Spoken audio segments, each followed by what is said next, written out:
Hello friends, क्या आपको पता है कि what happens in your brain when you in stress and anxiety.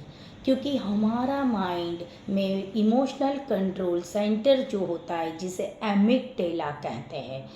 जब आप कोई स्ट्रेसफुल होते हो तो एमिगडाला हाइपर एक्टिवेट हो जाता है। आपका brain flight and frizzy mode में चला जाता है। बॉडी आपकी स्ट्रेस हार्मोन्स की फ्लड आ जाती है। आप रिएक्ट करने लगते हैं एंड कॉन्शियसली हो जाते हैं। इसे कहते हैं neural hijack.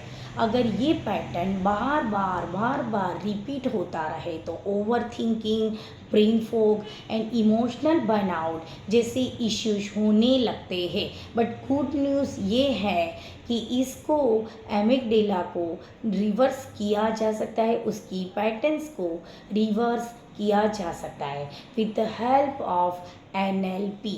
I am NLP practitioner. Please like, share and subscribe my channel. Thank you, thank you, thank you.